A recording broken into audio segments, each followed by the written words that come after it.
जय हिंद सभी साथियों को। और ये हमारा जो ब्रह्मास्त्र जो बुक करवा रहे थे साइंस के, तो उसका ये चौथा लेक्चर होगा और इसमें से हम पूरी केमिस्ट्री को कवर कर लेंगे। ये पेज नंबर 21 से और 41 तक एक ही वीडियो में पूरा कवर करेंगे। और काफ़ी दिनों से वीडियो नहीं डाला है, लेकिन हम जल्द ही इसको कवर कर लेंगे, ज़्यादा करवाएंगे एक लेक्चर में ही। तो आपको फिक्र करने की बात नहीं है, बुक जल्द ही कंप्लीट हो जाएगी।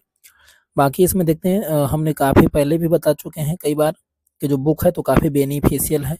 इसमें से लगभग 7000 प्लस क्वेश्चंस दिए गए हैं साइंस के। तो सभी जितने भी एग्ज़ाम हैं जिनमें साइंस आती है, एनटीपीसी, रेलवे, एसएससी और जो भी एग्ज़ाम हैं, तो उनमें से सब में जो हो तो ये काफ़ी बेनिफिशियल है। सारे एग्ज़ामों का जो हो तो पूरा प्रीवियस ईयर दिया गया है। ठीक है, तो बिना टाइम को गंवाए हुए हम इसमें जो हो तो देखते हैं क्या है।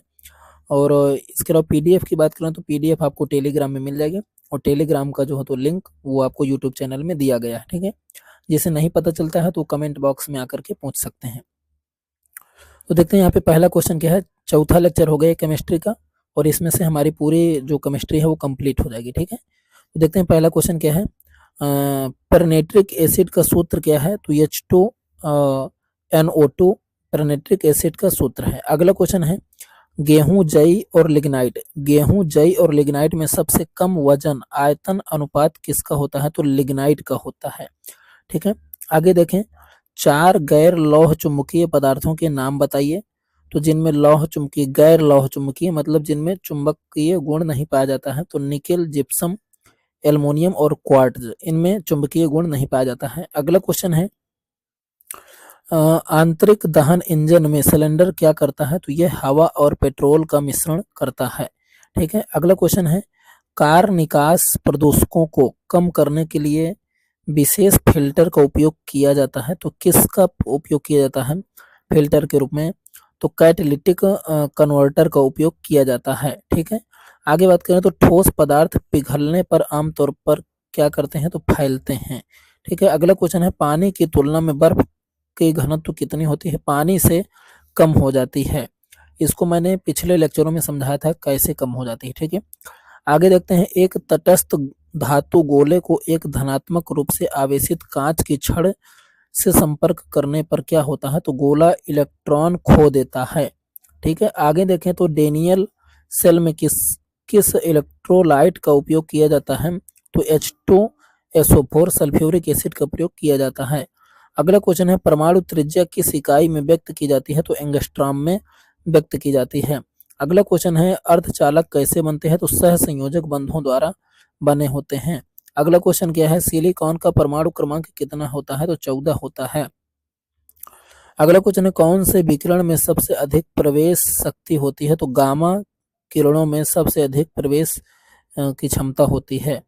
अगले क्वेश्चनों की ओर देखें तो अगला क्वेश्चन हमारे सामने, ट्रांसफार्मर का कोर किससे बना होता है, तो ये कोमल लोहे से बना होता है। अगला क्वेश्चन है, हाइड्रोजन परमाणु में इलेक्ट्रॉन का कोणीय संवेग त्रिज्या के साथ किस प्रकार से संबंधित होता है, तो यह 1/r के समानुपाती होता है, यानी इनवर्सली प्रोपोर्शनल होता है। ठीक है, अगला क्वेश्चन देखें, तो नाभिकीय ऊर्जा को किस इकाई में मापा जाता है, तो MV में नापा जाता है।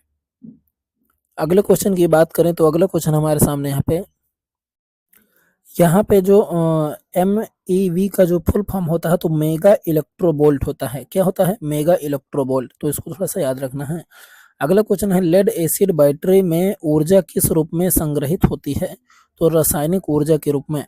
अगला क्वेश्चन है, 0 डिग्री केल्विन पर जर्मेनियम के टुकड़े के साथ क्या होता है, तो यह एक खराब संवाहक बन जाता है।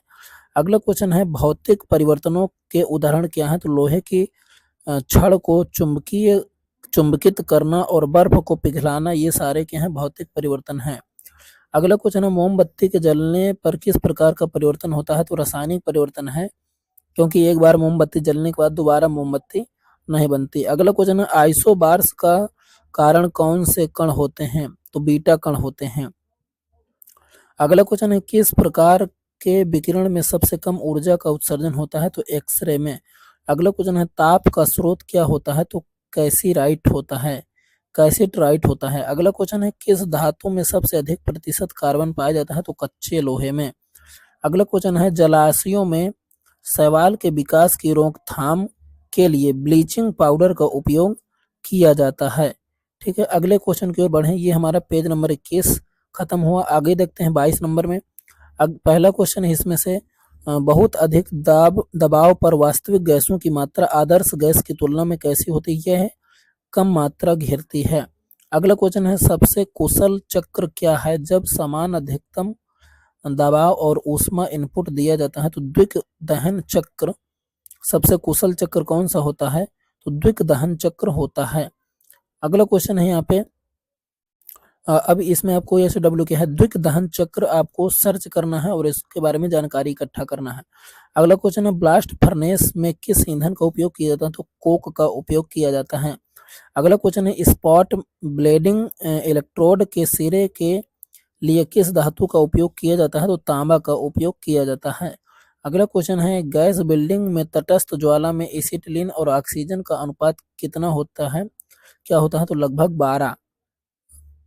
अगला क्वेश्चन है, किस पारंपरिक मशीनिंग प्रक्रिया में अधिकतम विशिष्ट ऊर्जा खपत होती है? तो पीसने में। अगला क्वेश्चन है, स्टील का उज्ज्वल लाल गर्म करके धीरे धीरे ठंडा करने की प्रक्रिया को क्या कहते हैं? तो अनिलिंग कहते हैं। अगला क्वेश्चन है, ब्लास्ट फर्नेस में हेमेटाइट के साथ क्या होता है? तो यह कार्बन मोनोऑक्साइड द्वारा लोहे में परिवर्तित हो जाता है। अगला क्वेश्चन है, कौन सी धातु अम्फोटेरिक ऑक्साइड बनाती है? तो जिंक, एल्युमिनियम और टिन अम्फोटेरिक ऑक्साइड बनाती हैं। अगला क्वेश्चन है, NaCl का पानी में उपयोग किस रूप में किया जाता है? तो एक इलेक्ट्रोलाइट के रूप में प्रयोग किया जाता है। अगला क्वेश्चन है यहाँ पे, स्टेनलेस स्टील बनाने के लिए लोहे और कार्बन में कौन सा तत्व मिलाते हैं? तो निकेल और क्रोमियम को मिलाया जाता है। अगले क्वेश्चनों की ओर बढ़े हैं। तो अगला क्वेश्चन है हमारे सामने यहाँ पे, एक स्वस्थ व्यक्ति का सामान्य तापमान क्या होता है? तो 98.4 डिग्री फ़ारेनहाइट होता है। अगला क्वेश्चन है, ऑटोमोबाइल निकास में सबसे विषाक्त धातु प्रदूषक कौन सा है? तो सीसा है। अगला क्वेश्चन है, पार्सन का टरबाइन किस प्रकार का टरबाइन है? तो इम्पल्स रिएक्शन टरबाइन है। अगला क्वेश्चन है, 4 स्ट्रोक चक्र पेट्रोल इंजन को एक चक्र पूरा करने के लिए कितने स्ट्रोक की आवश्यकता होती है? तो 4 स्ट्रोक की होती है। अगला क्वेश्चन है, शून्य दाब वाली नलिका में इलेक्ट्रॉन उत्सर्जन की किस विधि का उपयोग किया जाता है? तो थर्मायोनिक उत्सर्जन का उपयोग किया जाता है। अगला क्वेश्चन है, विकिरण का पता कैसे लगाया जाता है? तो इलेक्ट्रोमीटर द्वारा। अगला क्वेश्चन है, कॉपर, टिन और जिंक का 87, 10 और 3 अनुपात में मिश्र धातु क्या कहलाता है? तो कांस्य यानी ब्रॉन्ज कहलाता है। अगले क्वेश्चन की ओर बढ़े। तो अगला क्वेश्चन है, पेट्रोलियम को विभिन्न उत्पादों में कैसे परिवर्तित किया जाता है? तो अंशात्मक आसवन द्वारा, यानी अलग अलग टेम्परेचर पर।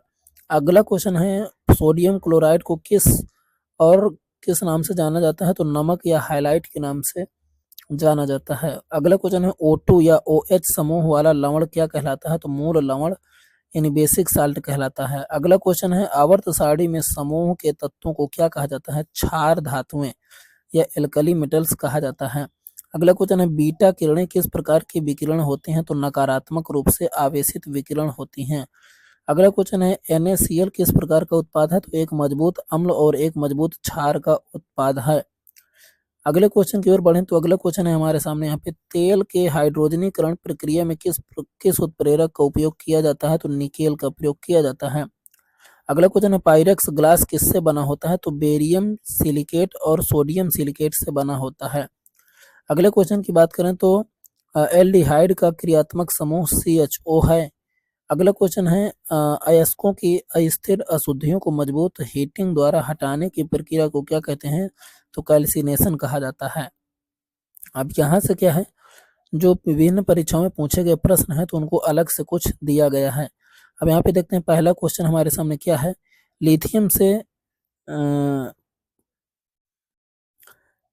लिथियम से फ्लोरीन तक परमाणु संख्या, परमाणु आवेश और नाभिक और वैलेंस इलेक्ट्रॉनों के बीच आकर्षण बल, इसलिए परमाणु त्रिज्या। अब यहाँ पे देखते हैं कौन सा ऑप्शन है। लिथियम से फ्लोरीन तक परमाणु संख्या क्या होती है? बढ़ती है, नहीं माफ करिएगा, परमाणु संख्या क्या होती है? बढ़ता है। फिर अगला क्या है, परमाणु आवेश भी बढ़ेगा, क्योंकि जब परमाणु क्रमांक बढ़ेगा तो परमाणु आवेश भी बढ़ेगा। फिर इसके आगे क्या है, और नाभिक और वैलेंस इलेक्ट्रॉनों के बीच का आकर्षण भी बढ़ता है।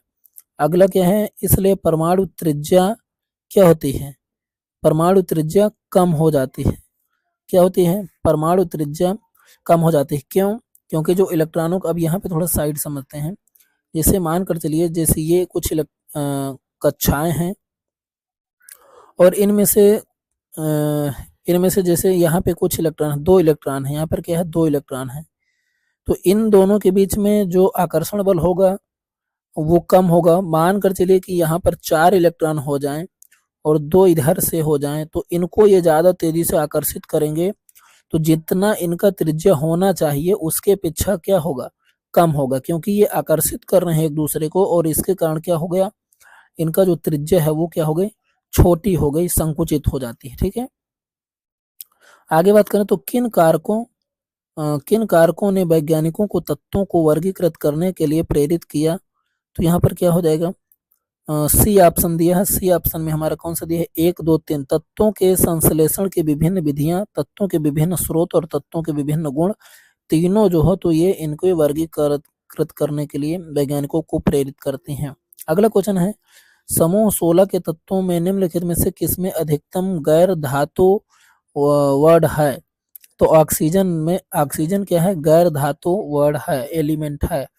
अगला क्वेश्चन है, निम्नलिखित में से कौन सा सबसे अधिक विद्युत धनात्मक तत्व है। सीजियम है। अगले क्वेश्चन की ओर बात करें तो अगला क्वेश्चन हमारे सामने यहाँ पे कि निम्नलिखित में से किसकी परमाणु त्रिज्या सबसे बड़ी है। तो आयोडीन की। अगला क्वेश्चन है यहाँ पे, निम्नलिखित में से किस समूह में तत्वों के में अम्लीय ऑक्साइड बनाने की प्रवृत्ति होती है। तो किस समूह के तत्वों में अम्लीय ऑक्साइड बनाने की प्रवृत्ति होती है। तो 16वें समूह के जो तत्व हैं उनमें अम्लीय ऑक्साइड बनाने की प्रवृत्ति होती है। अगला क्वेश्चन है, तत्वों को उनके संयोजकता कोष इलेक्ट्रॉन के अनुसार सही क्रम क्या है। तो इनकी संयोजकता के अनुसार लिथियम, ऑक्सीजन, कार्बन और फ्लोरीन है। अगले क्वेश्चन की ओर बात करें तो निम्नलिखित में से कौन सा त्रिक ड्रोबेनाइडर का त्रिक नहीं है। तो इनमें से कौन सा ड्रोबेनाइडर का जो त्रिक सिद्धांत है उसका पालन नहीं करता, त्रिक नहीं है। तो केवल 3, सी ऑप्शन देखते हैं यहाँ पर क्या है, ये इसमें से ड्रोबेनाइडर के त्रिक सिद्धांत का पालन नहीं करता है। ये बाकी देखिए, लिथियम, सोडियम, पोटेशियम और यहाँ पर नाइट्रोजन, फास्फोरस और स्पेबियम और यहाँ पर क्लोरीन, ब्रोमीन, आयोडीन, ये सभी त्रिक सिद्धांत का पालन करते हैं। आगे देखते हैं, यहाँ पे 9वां क्वेश्चन दिया है, नीचे दिए गए कथनों पर विचार करें और सही उत्तर पहचानें। तो हमें यहाँ पर क्या दिया गया है, प्रथम कथन दिया है, रासायनिक गुणों में मेंडलीव कार्बन और हाइड्रोजन वाले तत्वों द्वारा निर्मित यौगिकों पर ध्यान केंद्रित किया गया। अगला कथन है, उन्होंने इन तत्वों का चयन किया क्योंकि वे कम प्रतिक्रियाशील और कुछ तत्वों के साथ यौगिक बनाते हैं। ये सेकंड नंबर पूरी तरीके से गलत है, क्योंकि कार्बन और हाइड्रोजन बहुत ज़्यादा जो हो तो क्या बनाते हैं, यौगिक बनाते हैं साथ मिलकर के।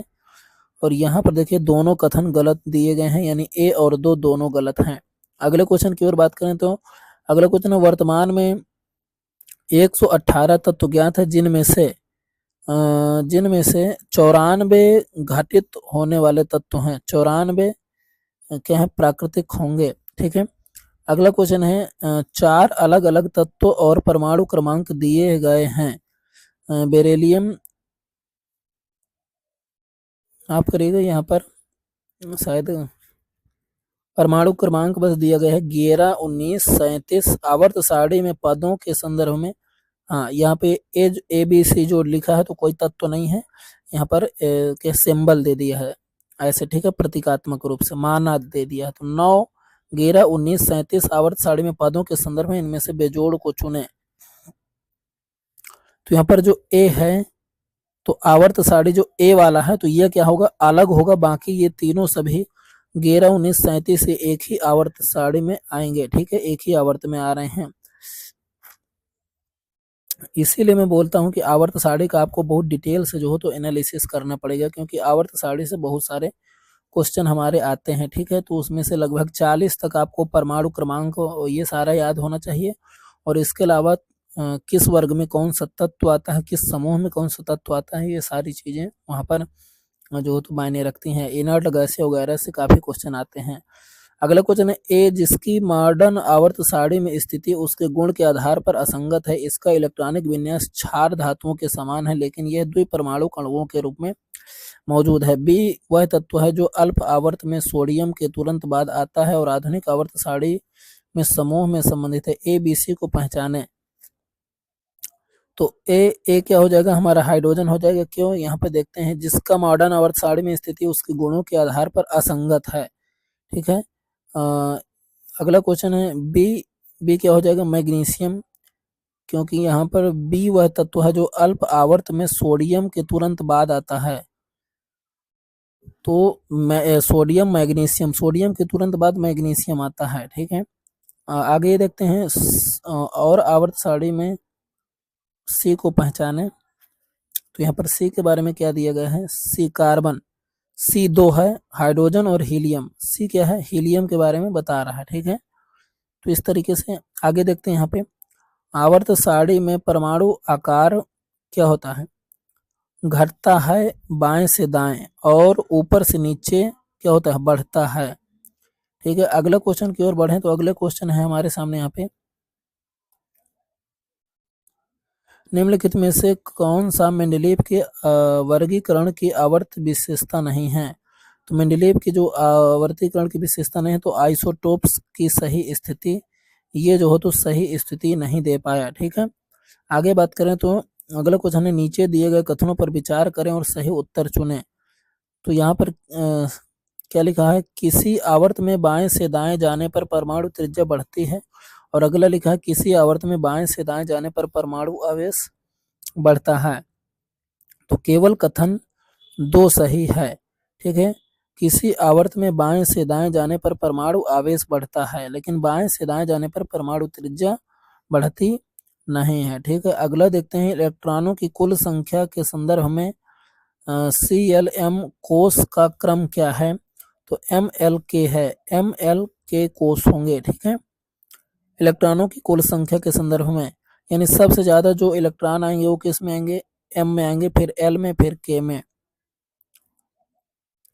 आगे देखते हैं, तो PQRS और उनके परमाणु संख्या क्रमशः 2, 6, 13 और 18 निम्नलिखित में से किस जोड़ में समान संयोजकता वाले तत्व हैं।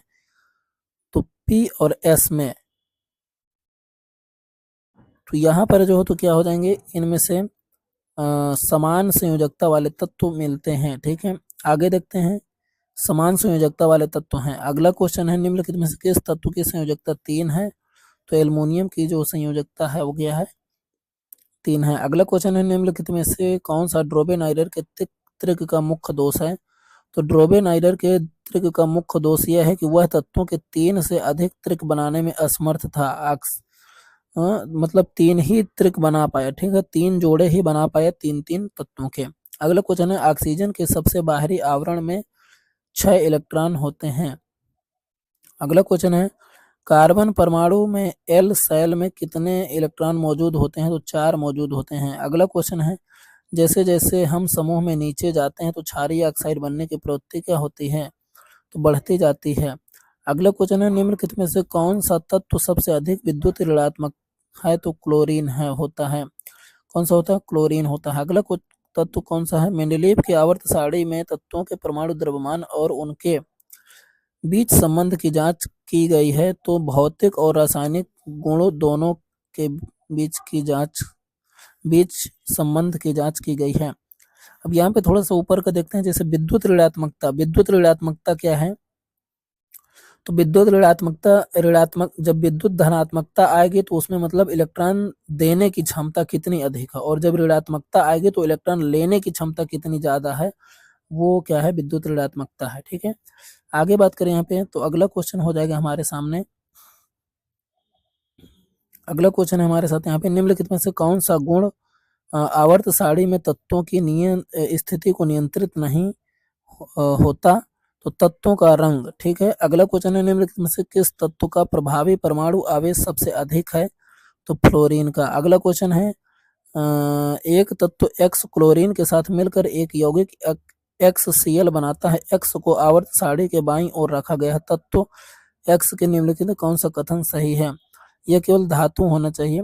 केवल 1 और 3, तो केवल 1 और 3 एक बैलेंस इलेक्ट्रॉन है और एक अधातु और एक गैस है। ठीक है, आगे बात करते हैं। तो निम्नलिखित में से गलत कथनों का चयन करें।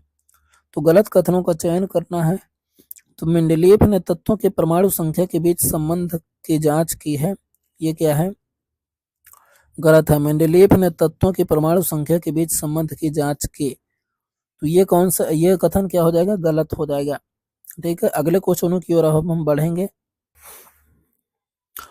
अगला क्वेश्चन हमारे साथ यहाँ पे एक तत्व आवर्त 2 और समूह 2 से संबंधित है। इस तत्व के परमाणुओं में बैलेंस इलेक्ट्रॉन की संख्या 2 है। ठीक है, आगे बात करें यहाँ पे समूह 2 धातुओं के त्रिक में निम्नलिखित में से कौन सा तत्व शामिल है? कौन से तत्व शामिल हैं? तो यहाँ पे देखेंगे CaSr और Ba जो तो त्रिक में शामिल हैं। ठीक है, समूह 2 में। ठीक है, समूह 2 में यदि हम देखेंगे तो कैल्शियम, स्क्रीडियम और बेरिलियम जो हो तो शामिल हो जाएंगे। ठीक है, आगे बात करें यहाँ पे। तो अगला क्वेश्चन है हमारे सामने, क्लोरीन, ब्रोमीन और आयोडीन एक ड्रोबेनाइरर त्रिक बनाते हैं। क्लोरीन और आयोडीन के परमाणु द्रव्यमानों का औसत कितना हो जाएगा? लगभग 79.9 हो जाएगा। अगला क्वेश्चन है, तत्व X में कुल 16 प्रोटॉन और 16 न्यूट्रॉन हैं। यह किस आवर्त और समूह से संबंधित है? तो यह तृतीय आवर्त और 16वें समूह से संबंधित है। तो यहाँ पर आप देख सकते हैं कि कितने ज़्यादा क्वेश्चन आ रहे हैं आवर्त सारणी से स्थिति को लेकर के। पहले भी जो वीडियो बनाए हैं मैंने, तो उनमें भी मैंने कहा कि स्थिति से बहुत ज़्यादा इम्पोर्टेंट क्वेश्चन आते हैं और यदि हमें याद नहीं है तो फिर हम नहीं कर पाते हैं। ठीक है, अगला क्वेश्चन है, तत्वों की संख्या की दृष्टि से आवर्तों का सही क्रम क्या है? तो सही आवर्तों का सही क्रम क्या हो जाएगा? 1 2, 1 के बाद 2 बराबर 3 और फिर 3 से आगे 4, 4 बराबर 5 और इस तरीके से ये क्रम हो जाएगा। ठीक है, तत्वों की संख्या की दृष्टि से। आगे यहाँ पे बात करें, तत्वों की संख्या की दृष्टि से यहाँ पे क्या है, इसका मीनिंग क्या है?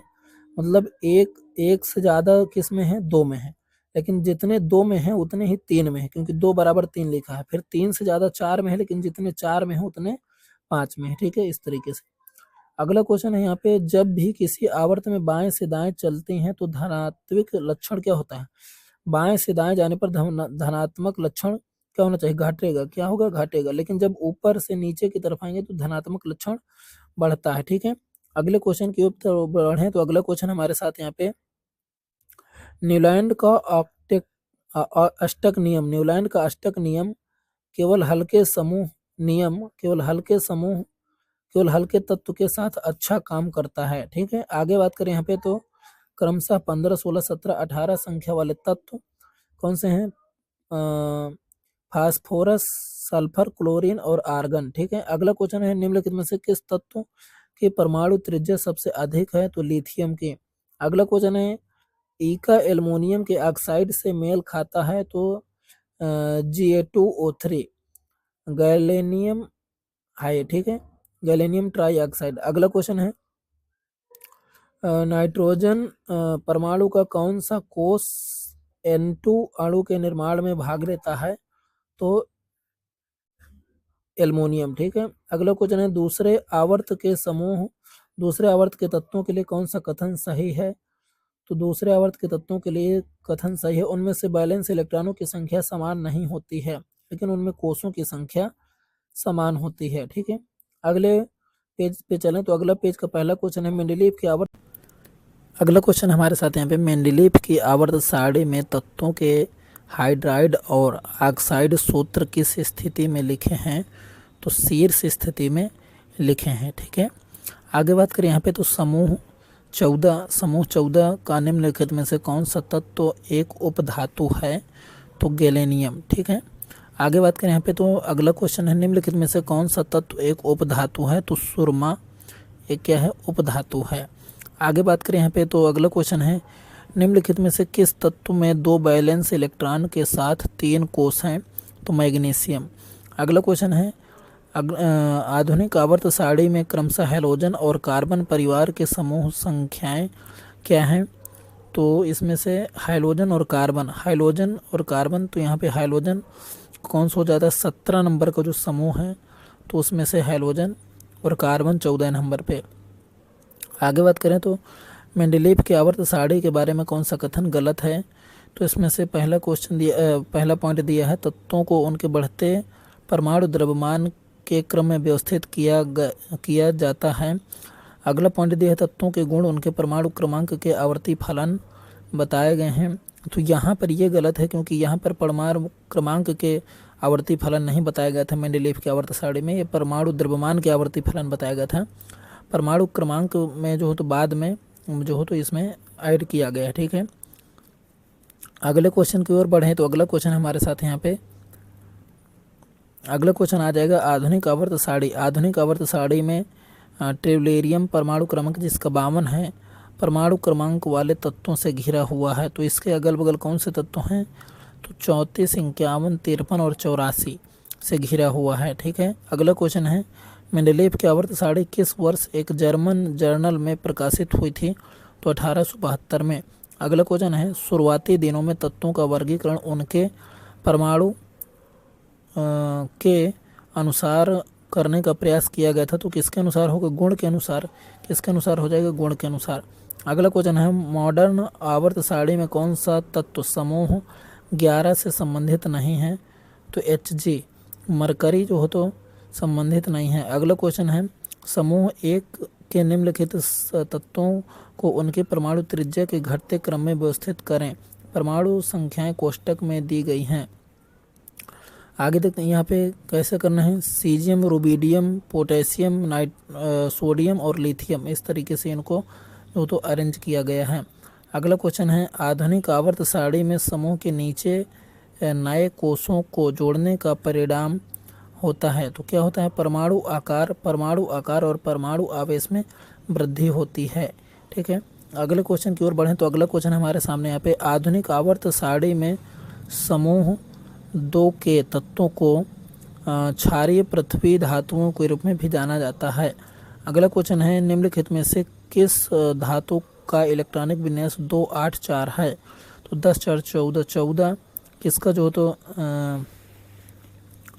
परमाणु क्रमांक है? तो क्लोरीन का। यहाँ पे कुछ छूट रहा है क्योंकि यहाँ पर यदि Cl लिखा है तो क्लोरीन, और क्लोरीन का परमाणु क्रमांक 17 होता है, तो यहाँ पर ये गलत दिया हुआ है। ठीक है, यदि यहाँ पर दिया भी जाएगा तो 10, 4, 14, तो यहाँ पर क्या हो सकता है? यहाँ पर यदि परमाणु क्रमांक ये इलेक्ट्रॉनिक विन्यास इस तरीके से दिया है तो ये हमारा सिलिकॉन होना चाहिए। क्या होना चाहिए? क्योंकि सिलिकॉन का परमाणु क्रमांक 14 होता है। ठीक है, आगे यहाँ पे यदि हम देखें तो उस रसायनज्ञ का नाम बताइए जिसने वर्ष 1817 में समान गुणों वाले तत्वों को समूह में व्यवस्थित किया। तो ड्रोबे राइनर ने। अगला क्वेश्चन है आधुनिक आवर्त सारणी में किस समूह में केवल एक आधात्विक तत्व है? तो 14 में।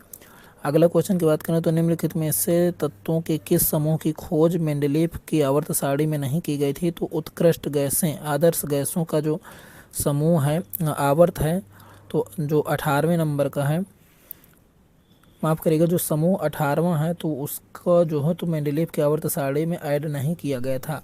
ठीक है, इसको बाद में ऐड किया गया। अगला क्वेश्चन है दिए गए अधातुओं को उनकी विद्युत ऋणात्मकता के बढ़ते क्रम में व्यवस्थित करें। परमाणु क्रमांक कोष्टकों में दिए गए हैं। विद्युत ऋणात्मकता का मतलब मैंने बताया था पहले भी कि जो जितना जल्दी इलेक्ट्रॉन को एक्सेप्ट करता है वो उतना ही क्या होता है? विद्युत ऋणात्मक होता है, और जो जितना तेज़ी से इलेक्ट्रॉन डोनेट करेगा वो विद्युत धनात्मक होता है। ठीक है, तो यहाँ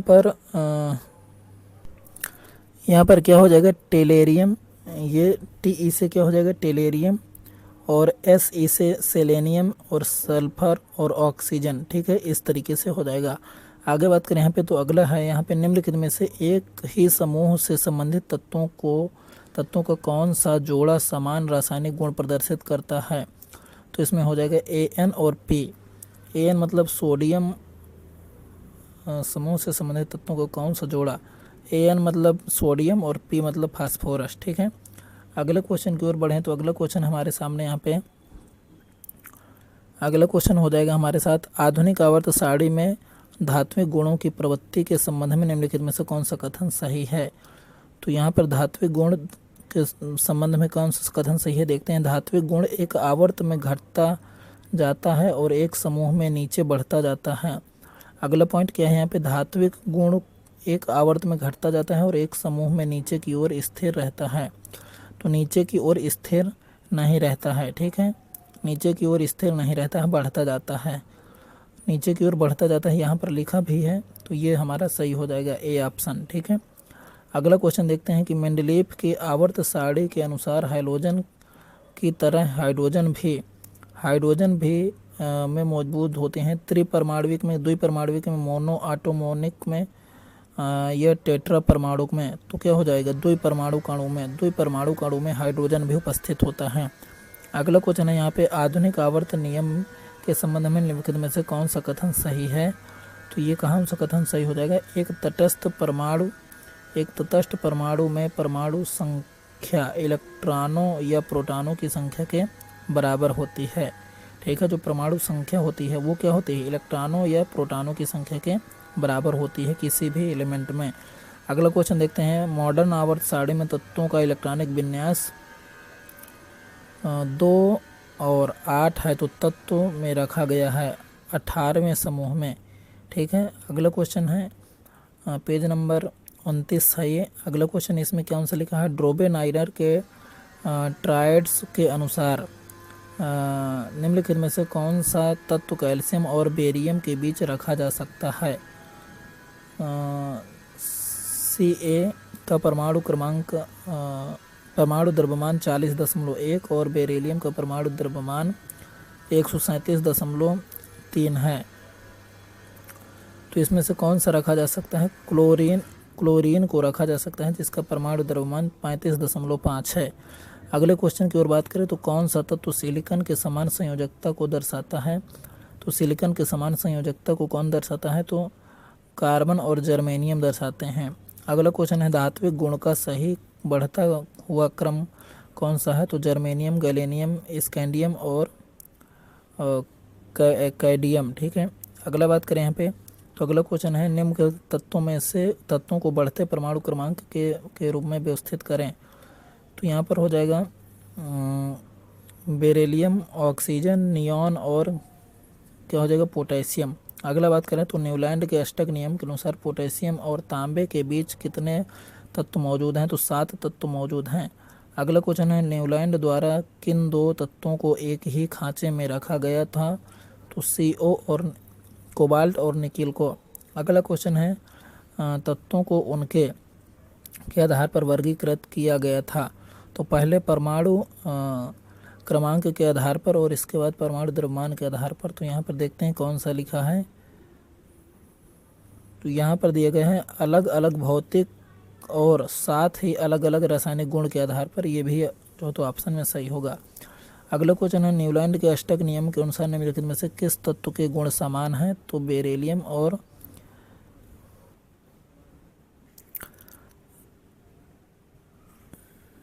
यहाँ पे जो MO है तो MO का जो फुल फॉर्म है वो क्या है, मॉलीबेडनम। क्या है, मॉलीबेडनम। ठीक है, मॉलीबेडनम। ठीक है, तो ये चीज़ आपको याद रखनी है, मॉलीबेडनम। और BE से बेरिलियम। अगला क्वेश्चन हमारे साथ यहाँ पे, निम्नलिखित में से कौन सा तत्व अधिकतम धात्विक गुण दर्शाता है। तो सीजियम।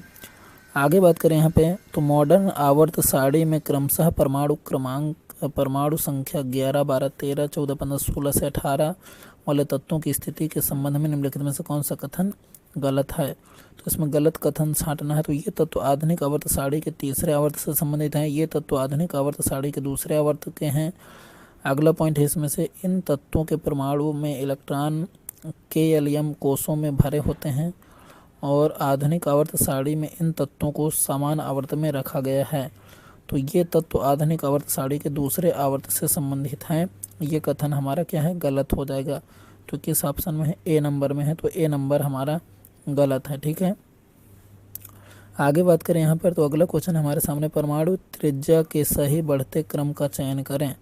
तो परमाणु त्रिज्या का क्या हो जाएगा, यहाँ पे बोरान, बेरिलियम, लिथियम और रुबिडियम, इनका बढ़ता हुआ क्रम है। अगला क्वेश्चन हमारे सामने यहाँ पे, न्यूलैंड के अष्टक नियम में उत्कृष्ट गैसों को शामिल क्यों नहीं किया गया। तो न्यूलैंड के अष्टक नियम में ये तत्व उस समय ज्ञात नहीं थे, ठीक है, तो इसलिए शामिल नहीं किया गया। अगला क्वेश्चन है हमारे सामने, ये पेज नंबर हमारा 30 है। बी ए और के ऑक्साइड के लिए सही सूत्र का चयन करने के लिए मेंडलीव की आवर्त सारणी का उपयोग करें। तो यहाँ पर क्या हो जाएगा, BaO और K2O ये इसके ऑक्साइड हो जाएंगे। ठीक है, अगला क्वेश्चन है, निम्नलिखित में से किस तत्व में इलेक्ट्रॉन ग्रहण करने की प्रवृत्ति अधिक होती है। तो फ्लोरीन में। अगला क्वेश्चन है, मेंडलीव की आवर्त सारणी में 8वें समूह और चौथे आवर्त की पहली श्रृंखला में कौन सा तत्व मौजूद नहीं है। तो Cu मौजूद नहीं है। अगला देखते हैं, निम्नलिखित में से किस दो तत्वों में वैलेंस इलेक्ट्रॉनों का समान संख्या में होती हैं। तो फ्लोरीन और क्लोरीन में। अगला क्वेश्चन है, सल्फर की परमाणु संख्या और संयोजकता क्रमशः क्या है। तो 16 और 2 है। अगला क्वेश्चन देखते हैं, तो आधुनिक आवर्त सारणी में जिंक का क्या स्थान है। तो जिंक का स्थान क्या है, समूह 12 और आवर्त 4 है। अगला क्वेश्चन है, निम्नलिखित में से किस तत्व में 3 वैलेंस इलेक्ट्रॉन होते हैं। तो एल्युमिनियम में। अगले क्वेश्चन की ओर बढ़ें, तो अगला क्वेश्चन हमारे साथ यहाँ पे, कार्बन किस समूह एक आवर्त में उपस्थित है। तो समूह 14 और आवर्त 2 में उपस्थित है। अगला क्वेश्चन है, निम्नलिखित में से कौन सा आधुनिक आवर्त सारणी में डी ब्लॉक का एक तत्व है। तो Fe, ठीक है, आयरन। ठीक है, अगला क्वेश्चन है, फेरस है इसका फुल फॉर्म। उस तत्व का नाम बताइए जिसका इलेक्ट्रॉनिक विन्यास 287 है। तो ये क्लोरीन हो जाएगा 17। अगला क्वेश्चन है, मैग्नीशियम के लिए प्रयुक्त प्रतीक Mg है। अगला क्वेश्चन है, प्रत्येक तत्व का एक नाम और एक अद्वितीय रंग के अद्वितीय आकार या अद्वितीय रासायनिक प्रतीक होता है। ठीक है, अगला क्वेश्चन देखते हैं, सीसा का रासायनिक चिन्ह क्या है। तो Pb, लेड जिसे कहते हैं। अगला क्वेश्चन है, ग्रेफाइट परमाणु में संयोजकता इलेक्ट्रॉन की संख्या 4 होती है ग्रेफाइट में। अगला देखते हैं, यहाँ पे अगला क्वेश्चन हो जाएगा हमारे साथ यहाँ पे, प्रोटियम में कितने न्यूट्रॉन मौजूद होते हैं। तो 2 होते हैं, न्यूट्रॉनों की बात हो रही है। ठीक है, आगे बात करें, यहाँ पे माफ करिएगा, 0 होते हैं। कितने होते हैं, 0 होते हैं। कितने होंगे, 0 होंगे। ठीक है, आगे यहाँ पे बात करने में में से कौन सा एक तत्व नहीं है। तो सिलिका एक तत्व नहीं, ये क्या है, अयस्क होता है। ठीक है, आगे बात करें यहाँ पे, तो प्रबल अम्लों के संबंध में निम्नलिखित में से कौन सा कथन गलत है। तो यहाँ पर अम्ल वे रासायनिक पदार्थ हैं जिनका स्वाद नमकीन होता है, तो ये हमारा गलत है।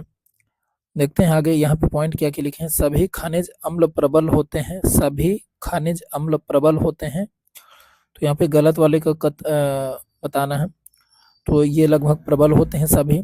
अगला question, hydrochloric acid, sulphuric acid, nitric acid, ये मजबूत एसिड है। तो बिल्कुल है। अगला यहाँ पे है, प्रबल अम्ल अन्य पदार्थ जैसे धातु कार्बोनेट और धातु हाइड्रोजन कार्बोनेट के साथ बहुत तेजी से प्रतिक्रिया करते हैं। तो बिल्कुल करते हैं। अम्ल वे रासायनिक पदार्थ हैं जिनका स्वाद नमकीन होता है। तो नमकीन नहीं, ये क्या होते हैं, खट्टे होते हैं। ठीक है, आगे बात करते हैं, यहाँ पे फास्फोरस की परमाणुकता क्या है। तो टेट्रा परमाणुक है। ठीक है, आगे बात करें यहाँ पे, तो निम्नलिखित में से कौन सा सबसे कम प्रतिक्रियाशील तत्व है। तो नियान है, क्योंकि ये आदर्श में से जो हो तो इसकी संख्या होती है। आगे बात करें यहाँ पे, तो कौन से उत्कृष्ट गैस रेडियोधर्मी प्रकृति की है। तो रेडान है। अगला क्वेश्चन है, निम्नलिखित में से किस तत्व का घनत्व अधिकतम है। तो ऑस्मियम का घनत्व सबसे अधिक होता है। अगले क्वेश्चन की ओर बढ़े तो अगला क्वेश्चन हमारे साथ यहाँ पे पानी का सापेक्ष आणविक द्रव्यमान कितना होता है, तो 18 U होता है। अब U क्या है, यहाँ पे U का फुल फॉर्म जरूर आप कमेंट बॉक्स में बताइएगा। यहाँ पे देखते हैं sodium, magnesium, aluminium, silicon, phosphorus, sulphur, chlorine और आर्गन आधुनिक आवर्त सारणी के तीसरे आवर्त से संबंधित हैं। अगला क्वेश्चन है मेंडलीव के आवर्त नियम के अनुसार तत्वों को आवर्त सारणी में जो हो तो बढ़ते परमाणु द्रव्यमान के क्रम में व्यवस्थित किया गया था। आगे यहाँ पे देखते हैं आवर्त सारणी के समूह में नीचे जाने पर निम्नलिखित में से क्या नहीं बढ़ता है, तो यहाँ पर धात्विक गुण बढ़ता है, लेकिन यहाँ पर संयोजकता नहीं बढ़ती है, क्योंकि जो ऊपर जो संयोजकता होती है वही इसके नीचे वालों की संयोजकता होती है। ठीक है, अगले क्वेश्चन की ओर बात करें तो वे अम्ल जिनमें ऑक्सीजन को छोड़कर हाइड्रोजन और अन्य गैर धात्विक तत्व होते हैं हाइड्रोसेट्स कहलाते हैं। ठीक है, आगे बात करें यहाँ पे तो आवर्त सारणी में बैलेंस इलेक्ट्रॉनों को शैल समूह, समूह संख्या, अवधि संख्या, परमाणु भार, तो शैल संख्या द्वारा दर्शाया जाता होगा, माफ करिएगा यहाँ पे समूह संख्या द्वारा दर्शाया जाता है। ठीक है, आगे यहाँ पे बात करें तो किस आवर्त में बाएं से दाएं जाने पर निम्नलिखित में से क्या घटता है, तो परमाणु त्रिज्या क्या होती है, घटती जाती है किसी आवर्त में बाएं से दाएं जाने पर। पेज नंबर 32 में देखते हैं मेंडलीव की आवर्त सारणी में तत्वों की बाद में खोज के लिए अंतराल छोड़ दिया गया था, निम्नलिखित में से किस तत्व को बाद में आवर्त सारणी में स्थान मिला, तो जर्मेनियम को मिला। अगला क्वेश्चन है एक्टिनियम के बाद 14 तत्वों को एक्टिनाइड्स कहा जाता है। अगला क्वेश्चन है दूसरे आवर्त के तत्वों को पुल तत्व के नाम से जाना जाता है। अगला क्वेश्चन है आवर्त सारणी में एल्युमिनियम विकर्णता बेरिलियम से संबंधित है, मतलब ऐसे जो हो तो क्रॉस में जो हो तो संबंधित है एक दूसरे से। ठीक है, अगला क्वेश्चन देखते हैं यहाँ पे निम्नलिखित में से कौन सा न्यूलैंड ऑक्टेट्स नियम के वर्गीकरण में अंतिम तत्व है, तो थोरियम है। अगला क्वेश्चन देखते हैं तत्व ए, बी और सी डोबे राइनर के त्रिक के रूप में पाए जाते हैं। यदि ए का परमाणु द्रव्यमान 7 है और बी का परमाणु द्रव्यमान 39 है, तो सी का परमाणु द्रव्यमान कितना होना चाहिए, तो ये हो जाएगा अपना 23। तो 7, 23 और 39 ये डोबे राइनर के त्रिक में आते हैं। ठीक है, आगे बात करें यहाँ पे तो जब हम आवर्त सारणी में समूह में नीचे जाते हैं तो क्या होता है, तो कोषों की संख्या कम होती है, ये गलत लिखा है। संयोजकता इलेक्ट्रॉनों की संख्या कम हो जाती है, ये भी गलत लिखा है। कोषों की संख्या बढ़ जाती है, तो ये बिल्कुल सही लिखा है। ठीक है, अगले क्वेश्चन की ओर बढ़ते हैं तो अगला क्वेश्चन हमारे साथ यहाँ पे रासायनिक गुणों के बीच मेंडलीव ने तत्वों द्वारा निर्मित यौगिकों पर ध्यान केंद्रित किया, तो हाइड्रोजन और ऑक्सीजन पर। आगे बात करें तो निम्नलिखित में से कौन सा एक सीमा रेखा तत्व नहीं है, तो बिस्मिथ सीमा रेखा तत्व नहीं है। आगे बात करें यहाँ पे संक्रमण तत्व क्या होते हैं, तो वे तत्व जिनमें धातु और अधातु दोनों के गुण पाए जाते हैं वे होते हैं कि उनके सबसे बाहरी कोष में 8 इलेक्ट्रॉन होते हैं, उन्हें कहते हैं। वे तत्व जिनके 3 सबसे बाहरी कोष अधूरे होते हैं, वे तत्व जिनके 2 सबसे बाहरी कोष अधूरे होते हैं वो संक्रमण तत्व कहलाते हैं। ठीक है, तो जिनके 2 बाहरी कोष अधूरे होते हैं उनको क्या कहते हैं, संक्रमण तत्व कहते हैं। ठीक है, अगला क्वेश्चन है निम्नलिखित में से कौन सी नोबल गैस नहीं है, तो हाइड्रोजन नहीं है। आगे देखते हैं तो निम्नलिखित में से कौन सा रेडियो धर्म तत्व नहीं है, तो टाइटेनियम रेडियो धर्म नहीं है। अगले क्वेश्चन की बात करें तो चारों तत्वों की परमाणु संख्या इस प्रकार है 9, 15, 17 और 18। निम्नलिखित में से कौन से तत्व रासायनिक रूप से समान होंगे, तो फ्लोरीन और क्लोरीन समान गुण वाले होंगे। अगला क्वेश्चन है निम्नलिखित नियम किसने कहा, तत्वों के गुण उनके परमाणु द्रव्यमान के आवधिक कार्य हैं, तो ये किसने बोला था, मेंडलीव ने बोला था। पेज नंबर 33 में बढ़ते हैं तो क्वेश्चन है यहाँ पे आधुनिक आवर्त सारणी में पहला धात्विक तत्व कौन सा है, तो लिथियम है।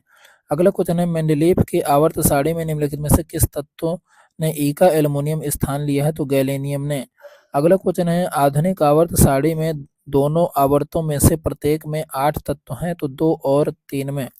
यहाँ पर आपको क्वेश्चन ये है कि जो ई का एल्युमिनियम स्थान है तो इसे ये क्या है, इसे किसे ई का एल्युमिनियम स्थान किसे कहते हैं, ये आपको जरूर पढ़ना है। अगले क्वेश्चन की बात करें तो आधुनिक आवर्त सारणी में तत्वों को किस प्रकार व्यवस्थित किया गया है, तो उनके परमाणु क्रमांक के बढ़ते क्रम में व्यवस्थित किया गया है। पहले परमाणु द्रव्यमान के आधार पर व्यवस्थित किया गया था और इसके बाद परमाणु द्रव्यमान के आधार परमाणु क्रमांक के आधार पर व्यवस्थित किया गया बाद में। अगला क्वेश्चन है यहाँ पे आधुनिक आवर्त सारणी में धातुओं को किस तरफ रखा गया है, तो बाईं ओर रखा गया है। ठीक है। अगला क्वेश्चन है गुणों में कोबाल्ट और निकेल जैसा दिखने वाला लोहा इन तत्वों से काफी दूर रखा गया है, यह की सीमाओं में से एक थी, तो किसकी सीमाओं में से, तो न्यूलैंड के अष्टक नियम की सीमाओं में से एक था। ठीक है। आगे बात करें तो गैर धातु गुण से बढ़ता है आवर्त सारणी में मैग्नीशियम से बेरियम, सोडियम से क्लोरीन, बढ़ गैर धातु गुण तो सोडियम से क्लोरीन होना चाहिए। यहाँ पे देखते हैं क्या लिखा है, तो सोडियम से क्लोरीन, बिल्कुल सोडियम से क्लोरीन की ओर जाने पर धात्विक जो गुण है तो वो क्या होता है, कम होता है, यानी गैर धात्विक गुण बढ़ता है। अगला क्या है, शिवलैंड के अधात्विक वर्गीकरण में 10वां तत्व इस प्रकार है, तो 10वां तत्व आवधिक वर्गीकरण में 10वां तत्व तीसरा है। ठीक है। आगे यहाँ पे बात करें तो तीसरे आवर्त के तत्व के लिए कोषों की संख्या 3 है। अगला यहाँ पे क्वेश्चन की बात करें यहाँ पे तो आधुनिक आवर्त सारणी में जिग-जैग रेखा, आधुनिक आवर्त सारणी में जिग-जैग रेखा को हाइड्रोजन धातुएं, उपधातुओं से धातुएं, अधातुओं से धातुएं, कौन सा होगा यहाँ पे, तो अधातुओं से धातुएं। इस प्रकार से जो एक आपने इंटर में पढ़ा होगा, तो इस तरीके से जो बनाया जाता है जिग-जैग करके, तो वो अधातुओं से धातुओं की ओर प्रदर्शित करता है। आगे यहाँ पे बात करें तो न्यूलैंड के ऑक्टेट्स नियम के अनुसार प्रकृति में कितने तत्व मौजूद हैं, तो 56 तत्व। अगला क्वेश्चन है बाएं से दाएं बढ़ते हुए परमाणु क्रमांक के अनुसार निम्नलिखित में से कौन सा सही युग्म है, तो बेरिलियम से बोरान तक। अगला यहाँ पे देखते हैं तो परमाणु क्रमांक 17 परमाणु क्रमांक वाला एक तत्व क्या है, तो 17 परमाणु क्रमांक वाला तत्व एक हाइड्रोजन गैस है जो क्लोरीन है। ठीक है।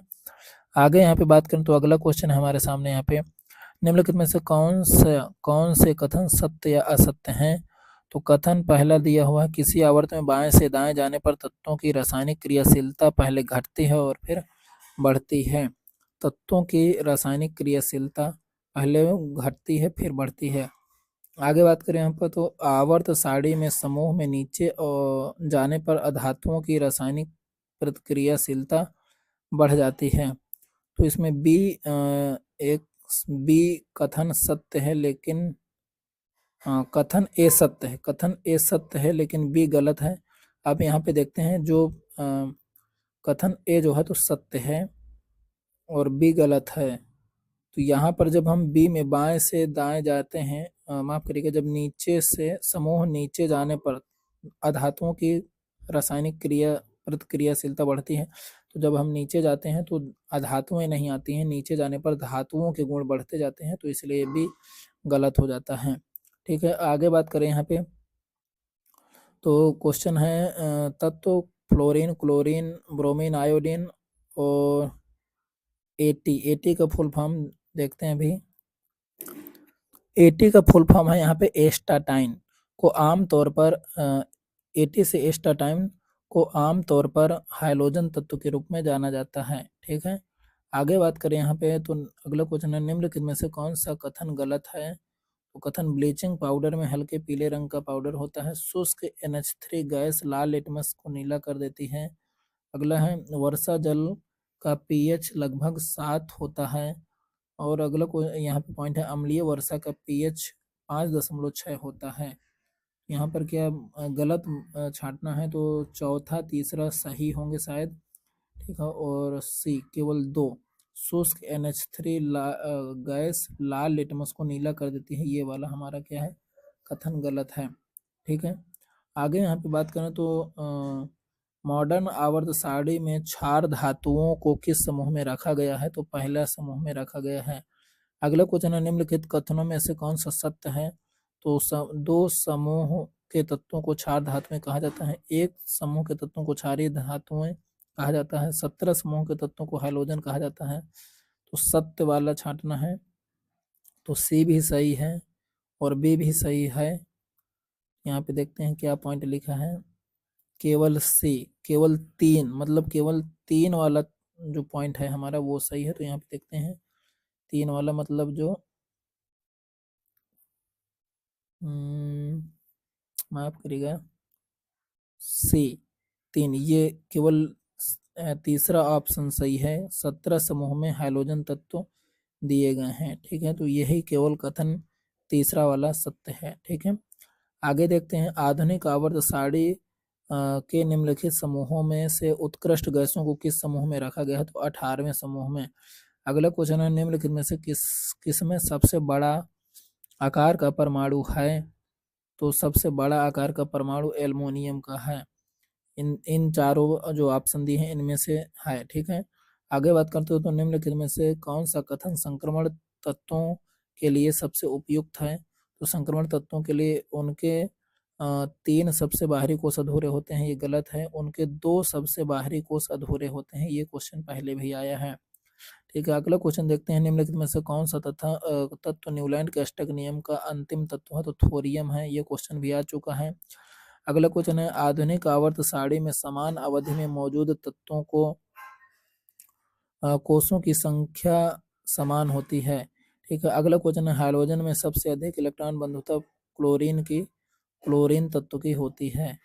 अगला क्वेश्चन, अगला पेज नंबर है यहाँ पे, और क्वेश्चन है यहाँ पे 5 घोल ABCDE जैसे सार्वभौमिक संकेतों के साथ परीक्षण किया गया, तो pH मान 4, 1, 11, 7, 9 दिखाई दिया। तो इन घोल के लिए H+ आयन सांद्रता के बढ़ते क्रम में pH है, तो इनके लिए जो pH है वो सबसे अधिक किसमें होगा? यहाँ पे CE, पहले C में, फिर E में, फिर D में, A में, B में, सबसे अधिक pH B का, फिर A का, D का, E का, C का, इस प्रकार से व्यवस्थित होगा। आगे देखते हैं यहाँ पे, अमित को कुछ वर्ष तक फसल बर्बादी का सामना करना पड़ा क्योंकि मिट्टी की pH की जांच कराई तो वह करीब 11.6 था। निम्नलिखित में से किस यौगिक को उपयोग उसके कृषि क्षेत्र की मिट्टी के उपचार के लिए किया जा सकता है? तो pH ज़्यादा है, यानी उसका जो खेती है वो क्या है, क्षारीय है, तो उसको क्या बनाना पड़ेगा, अम्लीय। तो Al2SO4 का होल थ्राइस इसको यूज करेंगे, तो उसमें जो अम्लीयता है वो क्या होगी, बढ़ेगी, यानी वो न्यूट्रलाइज होगी। अगला क्वेश्चन है, सीमा ने नींबू निचोड़ा और उसका रस एक गिलास में इकट्ठा कर लिया। जब वह इसमें थोड़ा पानी मिलाती है तो उससे लगता है कि इसका खट्टापन कम हो गया। पानी मिलाने से हाइड्रोक्साइड आयन की सांद्रता पर क्या प्रभाव पड़ा? तो सांद्रता क्या हो गई, हाइड्रोक्साइड की सांद्रता क्या हो जाती है, बढ़ती है, यानी हाइड्रोजन के ऑक्साइड की सांद्रता बढ़ गई, ठीक है। अगला क्वेश्चन है यहाँ पे, उदासीनीकरण प्रक्रिया के दौरान H+ आयन क्रमशः H+ आयन अम्ल और OH जो आयन क्षार से आता है जिससे पानी का अणु बनता है। अगला क्वेश्चन है, निम्नलिखित में से कौन सा कथन गलत है? तो नींबू में साइट्रिक एसिड होता है। अगला पॉइंट है, NaOH की क्षार प्रकृति सोडियम आयनों की उपस्थिति के कारण होती है, तो इसमें से गलत बताना है। तो क्षार जो हो तो इसमें OH की जो हो तो आयन की उपस्थिति के कारण होती है, ठीक है। यह अपना गलत हो जाएगा, सोडियम आयनों की उपस्थिति के कारण होती है, यह हमारा कथन गलत है। अगले पॉइंट की ओर बढ़ते हैं। अगला क्वेश्चन हमारे साथ यहाँ पे, अगला क्वेश्चन है, निम्नलिखित में से कौन सा कमजोर अम्ल है? तो कमजोर अम्ल इसमें से कौन सा हो जाएगा, CH3COOH H2OSO4 जो तो कमजोर अम्ल हैं। अगला क्वेश्चन है, बाबू ने एक परख नली में तनु अम्ल की कुछ मात्रा ली और परख नली को लगभग 10 मिनट तक 70 डिग्री सेल्सियस पर गर्म किया। नाइट्रिक अम्ल के pH मान पर इसका क्या प्रभाव पड़ा? तो इसका pH मान में कमी आई होगी। अगला क्वेश्चन है, कथन दिया है और सही उत्तर पहचानना है इसमें। घ्राण सूचक एक ऐसी सामग्री है जिसकी गंध इस बात पर निर्भर करती है कि वह अम्लीय है या क्षारीय घोल के साथ मिश्रित है या नहीं। प्याज, लौंग का तेल और विनेला अर्क कुछ घ्राण संकेतक के उदाहरण हैं। तो दूसरा तो इसमें पूरी तरीके से सही है, दोनों कथन सत्य हैं, ए और बी दोनों कथन सत्य हैं। ठीक है, अगला पॉइंट दिया है, नीचे दिए गए कथन पर विचार करें और सही उत्तर पहचानें। पीएच में पी का मतलब जर्मन में पोटेंज है, जिसका अर्थ है शक्ति। और अगला है पीएच पैमाने पर हम पीएच को सामान्यतः 0 से 16 तक माप सकते हैं। तो यहाँ पर कथन ए सत्य है, किंतु कथन 2 जो हो तो क्या है, गलत है। ठीक है, क्योंकि जो पीएच हो वो 16 तक नहीं 14 तक होता है। ठीक है, अगले क्वेश्चनों की ओर बढ़ेंगे हम। अगला क्वेश्चन हमारे साथ यहाँ पे, निम्नलिखित में से कौन सा अम्ल क्षार सूचक नहीं है? तो स्टार्च पेपर। अगला क्वेश्चन है यहाँ पे, निम्नलिखित दिए गए कथनों पर विचार करें और सही उत्तर पहचानें। तो यहाँ पर पहला पॉइंट है, सोडियम हाइड्रोक्साइड क्लोर क्षार प्रक्रिया द्वारा तैयार किया जाता है। और कथन 2 है, इस प्रक्रिया में 3 उत्पाद क्लोरीन गैस, हाइड्रोजन गैस और सोडियम हाइड्रोक्साइड उत्पन्न होते हैं। तो इसमें सोडियम हाइड्रोक्साइड, यहाँ पे देखते हैं दोनों कथन सत्य हैं। क्या है? दोनों कथन सत्य हैं। तो यहाँ पर ध्यान से पढ़िएगा, सोडियम हाइड्रोक्साइड क्लोर क्षार प्रक्रिया द्वारा पैदा किया जाता है, तैयार किया जाता है। और इस क्रिया में क्लोरीन गैस, हाइड्रोजन गैस और सोडियम हाइड्रोक्साइड उत्पन्न होते हैं। ठीक है, अगला क्वेश्चन है, मिल्क ऑफ मैग्नीशिया का पीएच मान कितना होता है? तो 10.4 के आसपास होता है। अगला क्वेश्चन है, निम्नलिखित में से कौन सा क्षार नहीं है? तो CuOH का होल ट्वाइस क्षार नहीं है।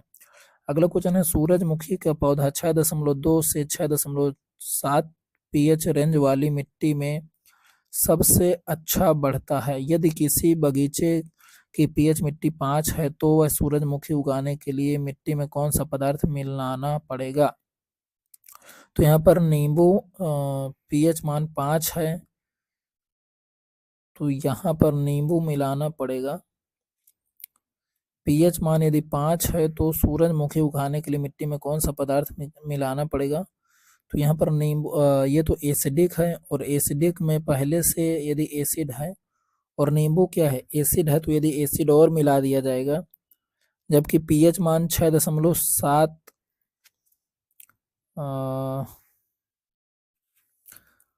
ये क्या है, एसिडिक है, और इसमें से यदि हम एसिड और मिला देंगे तो ये और एसिडिक हो जाएगा। तो यहाँ पर ये आपको थोड़ा चेक करना पड़ेगा, शायद नींबू नहीं होना चाहिए, यहाँ पे क्या होना चाहिए, नमक होना चाहिए। ठीक है, यदि चूना होता तो चूने को थोड़ा मिलाते तो उसका पीएच मान क्या होता, जो एसिडिक है वो एसिडिटी इसकी कम होती। ठीक है, तो यदि चूना नहीं है तो यहाँ पर नमक ऑप्शन में दिया हुआ है, तो नमक होना चाहिए। ठीक है, बाकी अगला क्वेश्चन को देखते हैं यहाँ पे। तो यौगिक X का उपयोग कांच और साबुन उद्योग में किया जाता है। इस यौगिक में क्रिस्टलीकरण के पानी के 10 अणु मौजूद हैं। इसके घोल का पीएच 7 से अधिक है। यौगिक X की पहचान करें। तो यौगिक धुलाई का सोडा होगा, धावन सोडा। ठीक है, आगे यहाँ पे बात करते हैं। तो अगला क्वेश्चन हो जाएगा हमारे साथ यहाँ पे, एक जलीय घोल X है जिसका पीएच मान 2.6 है। यह दर्शाता है कि समाधान है प्रकृति में अत्यंत क्षारीय, स्वभाव से तटस्थ, प्रकृति में अत्यधिक अम्लीय, प्रकृति में कमजोर क्षारीय, तो प्रकृति में अत्यधिक अम्लीय है। ठीक है, जो अम्ल अधिक H+ आयन देते हैं उन्हें क्या कहते हैं, उन्हें प्रबल अम्ल बोला जाएगा। क्या बोला जाएगा? प्रबल अम्ल, प्रबल अम्ल और दुर्बल क्षार बोला जाएगा। क्या बोला गया? तो यहाँ पर ये भी गलत लिखा है यहाँ पे, तो प्रबल अम्ल दुर्बल, ये यहाँ पर गलत लिख दिया गया है। ठीक है, प्रबल अम्ल और दुर्बल क्षार। ठीक है, अगला क्वेश्चन देखते हैं यहाँ पे, निम्नलिखित में से कौन सा अम्ल या क्षार निम्नलिखित क्षार के लिए प्राकृतिक संकेतक नहीं है? तो मिथाइल ऑरेंज प्राकृतिक संकेतक नहीं है। ठीक है, मिथाइल ऑरेंज। अगले क्वेश्चन की बात करें तो प्रबल अम्ल और दुर्बल अम्ल के मिश्रण वाले नमक के पीएच को क्या कहते हैं? तो पीएच 7 से कम, तो पीएच 7 से अधिक होना चाहिए। पीएच क्या होना चाहिए? 7 से अधिक होना चाहिए। यदि प्रबल क्षार है तो उसमें क्या हो जाना चाहिए, जो पीएच है तो 7 से अधिक होना चाहिए। ठीक है, अगले क्वेश्चन की ओर देखते हैं। सामान्यतः धातुओं के ऑक्साइड प्रकृति में क्षारीय होते हैं। ठीक है, अगला क्वेश्चन है, भोजन में स्टार्च की उपस्थिति का पता लगाने के लिए निम्नलिखित में से किसका उपयोग किया जाता है? तो आयोडीन घोल का उपयोग किया जाता है। अगले क्वेश्चन की ओर बढ़ें तो अगला क्वेश्चन है हमारे साथ में, लाल पत्ता गोभी एक प्राकृतिक संकेतक है जो अम्ल या क्षार के साथ मिश्रित होने पर अलग अलग रंग देती है। क्षारीय घोल के साथ मिलाने पर नीला हरा रंग में परिवर्तन की पहचान करती है। अगला क्वेश्चन है यहाँ पे, हाइड्रोक्साइड आयनों की सांद्रता वाले घोल के निम्नलिखित में से कौन सा कथन सत्य है? तो घोल उच्च पीएच मान के साथ अम्लीय है। अगला क्वेश्चन है, एक नमक को पानी में घोला जाता है, इस नमक के घोल का पीएच यूनिवर्सल इंडिकेटर पेपर पर मापा जाता है। पीएच 7 से अधिक है तो नमक होने से सबसे अधिक संभावना है, तो नमक K2CO3 होने की सबसे अधिक संभावना है। अगला क्वेश्चन है, निम्नलिखित में से कौन सा घोल पीएच पेपर को नीला कर देता है? तो sodium hydroxide. Sodium hydroxide pH paper को नीला कर देता है। अगला क्वेश्चन है यहाँ पे, निम्नलिखित में से कौन सा कथन गलत है? तो यहाँ पे कौन सा कथन गलत हो जाएगा? तो धातुओं के ऑक्साइड क्षारीय होते हैं और अधातुओं के ऑक्साइड अम्लीय होते हैं, तो ये बिल्कुल सही लिखा है। अगला क्वेश्चन है, अगला पॉइंट है यहाँ पे, यहाँ पे क्या छांटना था, गलत या सही? कौन सा कथन गलत है? तो यहाँ पे धातुओं के ऑक्साइड अम्लीय होंगे या क्षारीय होंगे, तो यहाँ पे देखते हैं क्या लिखा है, ए ऑप्शन में केवल बी, तो केवल बी जो हो तो गलत है। पहला तो हमने सही बताया। अगला यहाँ पे पॉइंट क्या लिखा है, धातुओं के ऑक्साइड अम्लीय होते हैं, तो ये हमारा गलत है क्योंकि धातुओं के ऑक्साइड क्षारीय होते हैं। ठीक है, आगे यहाँ पे बात करें तो अगले क्वेश्चन की ओर बढ़ते हैं। अगला क्वेश्चन है हमारे साथ यहाँ पे, मैग्नीशिया के दूध में डुबाने पर पीएच पेपर हल्का नीला रंग दिखता है, यह इंगित करता है कि मैग्नीशिया का दूध हल्का क्षारीय है। अगला क्वेश्चन है, निम्नलिखित में से कौन सा अम्ल क्षार युग्म क्लोराइड अमोनियम नामक नमक का उत्पादन करेगा? तो HCl NH4OH जो हो तो अमोनियम नमक का उत्पादन करेगा, क्योंकि NH4 जो है तो वो क्या होता है, अमोनियम होता है। ठीक है, और HCl नमक होता है। ठीक है, तो अमोनियम नमक का जो तो उत्पादन करेगा इससे। अगला क्वेश्चन है हमारे साथ यहाँ पे, हम जानते हैं कि वर्षा जल का पूर्वमान 5.6 से कम होता है और इसे हल्की वर्षा कहा जाता है। जब यह क्षारीय जल नदी में प्रवाहित होता है तो क्या होता है? नदी का जल का पीएच कम हो जाता है, नदी के पानी में मछलियों की संख्या बढ़ जाती है और नदी का पानी पीने के लिए अधिक स्वास्थ्यप्रद हो जाता है, पानी थोड़ा क्षारीय हो जाता है, तो नदी के पानी का पीएच कम हो जाता है। नदी के पानी का पीएच कम क्यों हो जाता है? क्योंकि पहले से ही पीएच कम है। ठीक है, अगला क्वेश्चन है, क्या होता है जब अम्ल या क्षार को पानी में मिलाया जाता है? तो अम्ल या क्षार को पानी में मिलाया जाता है तो क्या होगा, प्रति इकाई आयतन में आयनों की सांद्रता बढ़ जाती है, प्रति इकाई आयतन में आयन सांद्रता में कमी होती है, घोल पतला हो जाता है, घोल गहरा हो जाता है। तो पहला इसका ऑप्शन क्या होना चाहिए? दूसरा और तीसरा इसका बिल्कुल सही है। तो प्रति इकाई आयतन में आयनों की सांद्रता में कमी आती है, ये सही है, और घोल पतला हो जाता है। ठीक है, अगला क्वेश्चन है यहाँ पे, नीचे सूचीबद्ध एसिड में सबसे कमजोर है, तो सबसे कमजोर कौन सा हो जाएगा? एसिडिक एसिड हो जाएगा सबसे कमजोर। अगले क्वेश्चन की ओर बात करें तो अगला क्वेश्चन है, चींटी के काटने से होने वाले एसिड के प्रभाव को नम बेकिंग सोडा या कैलामाइन घोल जिसमें जिंक कार्बोनेट होता है को रगड़कर बेअसर किया जा सकता है। अगला क्वेश्चन है, लिटमस विलयन किससे प्राप्त होते हैं? तो लाइकेन से प्राप्त होते हैं। अगला क्वेश्चन है, लैक्टिक एसिड 3 कार्बन अणु हैं। अगला क्वेश्चन है, निम्नलिखित में से कौन सा अम्ल आईवास का घटक है? तो बोरिक एसिड है।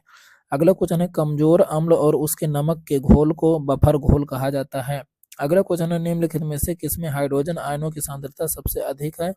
तो pH 4 पे। अगला क्वेश्चन है, निम्नलिखित में से एसिड का कौन सा जोड़ा और जिस पदार्थ में पाया गया वह गलत सुमेलित है? तो यहाँ पे एस्कॉर्बिक एसिड इमली ये जो हो तो गलत है, यहाँ पे साइट्रिक एसिड पाया जाता है। ठीक है, अगला क्वेश्चन की बात करें तो यहाँ पे अगला क्वेश्चन हमारे साथ यहाँ पे हो जाएगा, सार्वभौमिक संकेतकों में 4 से 5 का पीएच कमजोर अम्ल दर्शाता है। अगला क्वेश्चन है सभी अम्ल धातुओं के साथ क्रिया करके हाइड्रोजन गैस उत्पन्न करते हैं। अगला क्वेश्चन है निम्नलिखित में से कौन सी घटना घटित होती है जब पानी में थोड़ी मात्रा में अम्ल मिलाया जाता है? तो तनुकरण होना चाहिए, आयनीकरण और तनुकरण दोनों होगा। अगला क्वेश्चन है जब अम्ल धातु कार्बोनेट के साथ प्रक्रिया करता है तो सभी भी जब धातु कार्बोनेट के साथ प्रतिक्रिया करते हैं तो नमक बनता है, पानी बनता है और कार्बन डाइऑक्साइड बनती है। ठीक है, अगला क्वेश्चन है यहाँ पे एक पदार्थ एक्स लाल लिटमस के रंग को नीला कर देता है और यह मिथाइल ऑरेंज को पीला में बदल देता है। अगला क्वेश्चन है क्षार का रंग क्या है? तो फिनोप्थलीन के साथ पीला और मिथाइल ऑरेंज के साथ गुलाबी। तो यहाँ पे क्या हो जाएगा? फिनोप्थलीन के साथ गुलाबी और मिथाइल ऑरेंज के साथ पीला हो जाता है। अगले क्वेश्चन की ओर बढ़े तो अगला क्वेश्चन हमारे सामने यहाँ पे एक जलीय घोल में लाल लिटमस घोल नीला होता है, निम्नलिखित में से किस घोल को अतिरिक्त मिश्रण परिवर्तन को उलट देगा? तो हाइड्रोक्लोरिक एसिड उलट देता है इस चीज को। ठीक है, जैसे जलीय घोल में लाल लिटमस घोल नीला होता है तो उसको नीला को किस में बदल देगा? गुलाबी में बदल देगा। ठीक है, आगे यहाँ पे बात करें यहाँ पे तो यहाँ पे अगला क्वेश्चन है पानी में अम्लीय घोल बिजली का संचालन करते हैं क्योंकि हाइड्रोजन आयन उत्पन्न होते हैं इसमें।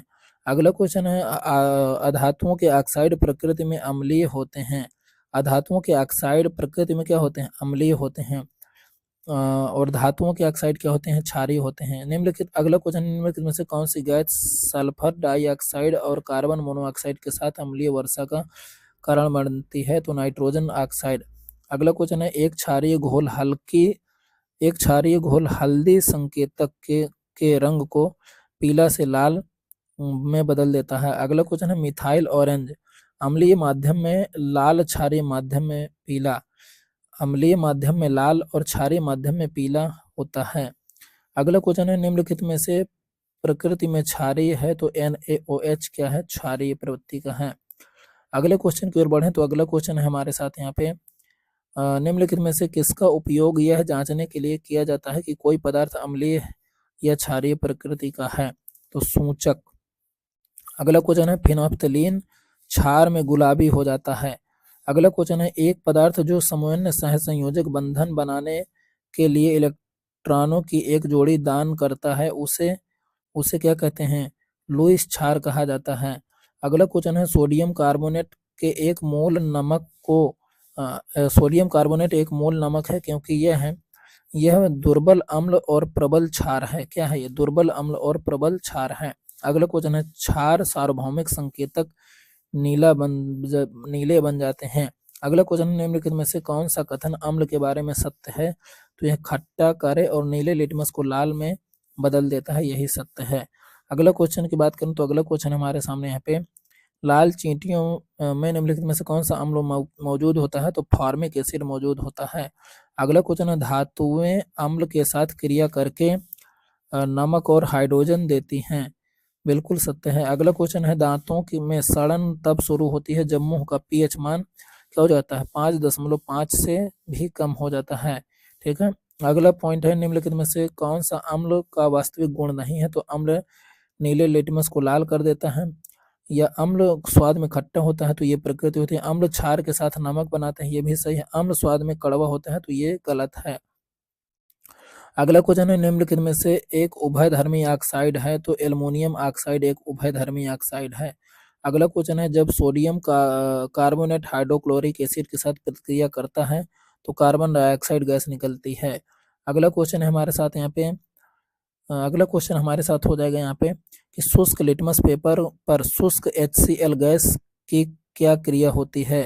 तो शुष्क लिटमस पेपर पर शुष्क HCl गैस की क्रिया होती है कि नीला या लाल लिटमस पेपर पर अपना रंग नहीं बदलता। ठीक है, अगला क्वेश्चन है किसी घोल का pH 3 है, जब इसका pH 6 में बदल जाता है तो H+ आयन सांद्रता क्या हो जाती है? 1000 गुना बढ़ जाती है। ठीक है, अगले क्वेश्चन की ओर बढ़े तो अगला क्वेश्चन है कॉपर सल्फेट का जलीय घोल लाल लिटमस को नीला कर देता है।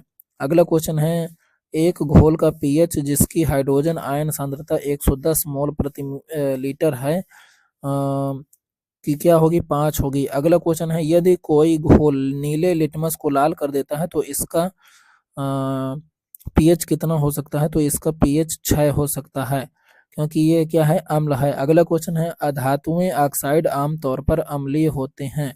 ठीक है, अगला क्वेश्चन है यहाँ पे हमारे साथ, निम्नलिखित में से किस संकेतक का उपयोग अम्लीय और तटस्थ समाधानों के बीच अंतर करने के लिए नहीं किया जा सकता, तो फिनाफ्थलीन का। अगला क्वेश्चन है, ZnO जिंक ऑक्साइड प्रकृति में उभयचर है। अगला क्वेश्चन है, पीएच मान में 7 से 14 तक वृद्धि दर्शाती है, तो किसके OH आयन के सांद्रता में वृद्धि को दर्शाती है। अगला क्वेश्चन है, निम्नलिखित में से कौन सा लवण प्रकृति में अम्लीय है, तो अमोनियम फास्फेट।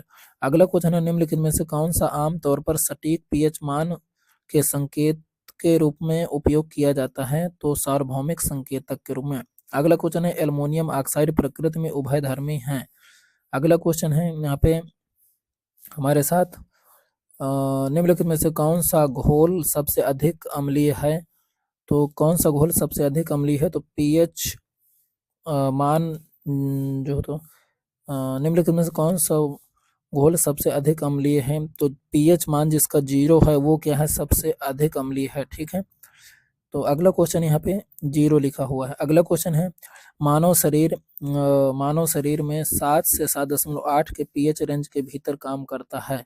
अगला क्वेश्चन है, तटस्थीकरण वह प्रक्रिया है जिसमें अम्ल और क्षार प्रतिक्रिया करके लवण और पानी बनाते हैं, यानी न्यूट्रलाइजेशन। जैसे HCl और प्लस NaOH ये से जोड़ेंगे तो ये क्या है, ये अम्ल है, और ये क्या है, क्षार है। दोनों जोड़ेंगे तो NaCl बन जाएगा। ठीक है, ये नमक है, और यहाँ पे H2O बन जाएगा।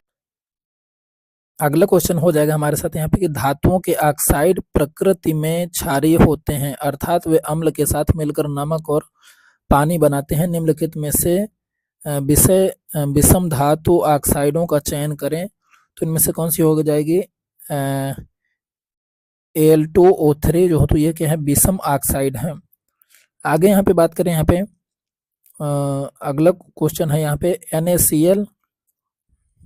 यहाँ पे थोड़ा सा एक बार इस क्वेश्चन को और समझते हैं। धातुओं के ऑक्साइड प्रकृति में क्षारीय होते हैं, अर्थात वे अम्ल के साथ मिलकर नमक और पानी बनाते हैं। निम्नलिखित में से विषम धातु ऑक्साइड का चयन करें, तो इनमें से ये जो धातु ऑक्साइड है, तो ये जो A2O3 जो ऑक्साइड है, तो ये जो हो तो मिल करके अम्ल के साथ मिल करके नमक और पानी नहीं बनाती है, ये यहाँ पर बता रहा है, इसलिए ये क्या है, विषम ऑक्साइड है।